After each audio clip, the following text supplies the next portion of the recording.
Ryan Routh was an ordinary name attached to an extraordinary and disturbing criminal case that shook the United States and drew global attention. Before September 2024, few people had heard of him. He was not a public figure, a politician, or celebrity. He lived a quiet and unstable life, moving through different places, struggling with personal issues, and carrying the weight of past criminal convictions. All of that changed in one moment, when his actions placed him at the center of one of the most serious federal criminal cases in modern American political history. The Ryan Routh crimes court case became nationally significant because it involved an alleged attempt to assassinate Donald Trump, a former president of the United States, and at the time a leading presidential candidate. The seriousness of the accusation alone made the case historic. What followed was a long chain of investigation, arrest, federal charges, courtroom drama, emotional family reactions, and a final guilty verdict that could lead to life imprisonment. The events that triggered the entire case occurred on September 15, 2024. On that day, Donald Trump was playing golf at Trump International Golf Club in West Palm Beach, Florida. It was a normal afternoon by appearance. The weather was calm, the golf course was active, and Secret Service agents were present, as they usually are when protecting high-profile political figures. Trump moved from hole to hole, unaware that a man was hiding nearby with violent intent. Ryan Routh had positioned himself in a concealed area near the edge of the golf course. Investigators later explained that he chose the location carefully. The spot gave him a clear view into the course, while keeping him hidden from casual sight. He was armed with a military-style rifle, loaded and ready. Prosecutors later described this moment as the final stage of a plan that had been developing over time. According to testimony presented in court, Routh remained still for a long period, watching the movements on the course. He was not wandering or lost. He was waiting. His presence was eventually noticed by a U.S. Secret Service agent who saw movement near a fence line and then observed the barrel of a rifle pointed through the fence toward the golf course. The agent immediately recognized the danger. In a rapid response to what appeared to be an imminent threat, the agent fired at the suspect. Routh did not fire his weapon. Instead, he dropped the rifle and ran from the scene. Trump was quickly secured and moved away from the area, and the golf outing was halted. Law enforcement agencies responded within minutes, locking down the area and beginning a large search operation. Although Routh managed to escape the immediate location, his freedom was short-lived. Witness descriptions, surveillance footage, and quick investigative work led authorities to identify him as a suspect. He was arrested later that same day without further violence. From that moment forward, the case shifted from a security incident to a full federal criminal prosecution. As investigators worked to understand who Ryan Routh was and why he had done what he did, they uncovered a troubling background. Court records showed that Routh had been convicted in 2002 in North Carolina for possession of an explosive device. This was a serious felony offense. That conviction alone made it illegal under federal law for him to own or possess any firearm or ammunition for the rest of his life. Additional records revealed other encounters with the law, including convictions related to stolen property. While none of these earlier crimes involved political violence, they established a pattern of unlawful behavior and poor judgment. Prosecutors later argued that Routh's criminal history showed he understood the consequences of breaking the law and chose to ignore them. One of the most damaging findings in the investigation was related to the weapon Routh carried to the golf course. The rifle had an altered or obliterated serial number. This detail mattered greatly in court. A serial number is the primary way law enforcement traces firearms. Removing it suggests an attempt to hide the weapon's origin and avoid accountability.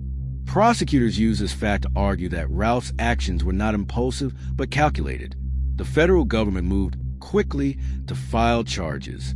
Initially, Routh was charged with unlawful possession of a firearm by a convicted felon and possession of a firearm with an altered serial number.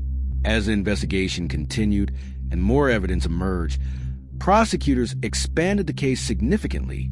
Additional charges included attempted assassination of a major presidential candidate, possession of a firearm in furtherance of a crime of violence, and assault on a federal officer. Each of these charges carried severe penalties. Attempted assassination alone is one of the most serious crimes under federal law and can result in life imprisonment. When Routh appeared in federal court for the first time, the gravity of the situation was clear. He entered a plea of not guilty to all charges. He insisted that he never intended to kill anyone and emphasized that he never fired his weapon. The months that followed were filled with legal maneuvering. Defense attorneys filed motions challenging the charges and questioning the constitutionality of certain firearm laws.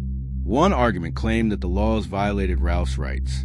The judge rejected these claims, stating clearly that convicted felons do not have the legal right to possess firearms and that public safety outweighs such arguments. While in custody awaiting trial, Routh made a decision that surprised many legal observers. He chose to dismiss his defense attorneys and represent himself. Judges are required to allow self-representation if a defendant insists, but only after clearly warning the defendant of the risks. The judge in Routh's case repeatedly explained that the charges were complex and that representing himself could severely harm his defense.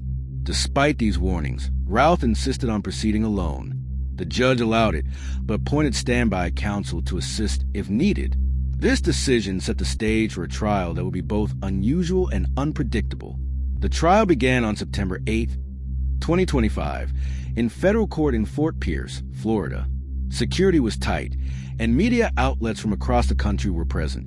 The courtroom was filled with attorneys, court staff, journalists, and members of the public. The case had become a symbol of growing concerns about political violence in the United States. Prosecutors opened by laying out a clear and detailed timeline. They described how Routh researched Trump's movements, traveled to the area, and positioned himself near the golf course. They presented phone records showing that Routh used multiple phones, a tactic often associated with attempts to avoid tracking. Surveillance footage placed him near the scene, and witness testimony confirmed his presence. One of the most important witnesses was the Secret Service agent who spotted the rifle. The agent explained how quickly events unfolded and why immediate action was necessary. The testimony highlighted how close the situation came to becoming a national tragedy. Jurors listened intently as prosecutors connected each piece of evidence. Routh's decision to represent himself became increasingly evident as the trial progressed. During cross-examination, his questions often drifted away from the facts of the case. He spoke at length about political history and personal beliefs. The judge repeatedly reminded him to focus on relevant evidence. At times, the courtroom atmosphere became tense as procedural rules were enforced. Throughout the trial, Routh's main argument remained consistent. He claimed that because he did not pull the trigger, he could not be guilty of attempted assassination. Prosecutors responded by explaining that under the law, intent and substantial steps toward committing a crime are enough. They emphasized that Routh brought a weapon, positioned himself strategically, and aimed toward a protected individual. After days of testimony, closing arguments were delivered. Prosecutors urged the jury to consider the totality of the evidence and the danger posed by Routh's actions. Routh, speaking for himself, asked the jury to focus on what did not happen rather than what almost did. The jury began deliberations and returned with a verdict after a relatively short time. On September 23, 2025, Ryan Routh was found guilty on all counts. The courtroom was silent as the verdict was read. The legal process that began with the Secret Service agent's quick decision had reached its conclusion. Immediately after the verdict, there was a brief disturbance as court officers intervened to ensure safety. The judge ordered calm and control, and proceedings were quickly secured. Routh was removed from the courtroom, and the session was adjourned. Routh's daughter, who was present, reacted emotionally to the verdict. She expressed disbelief and distress, insisting that her father was innocent. Court officers escorted her out as emotions ran high.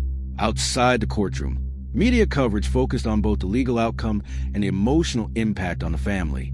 Public reaction to the verdict was widespread.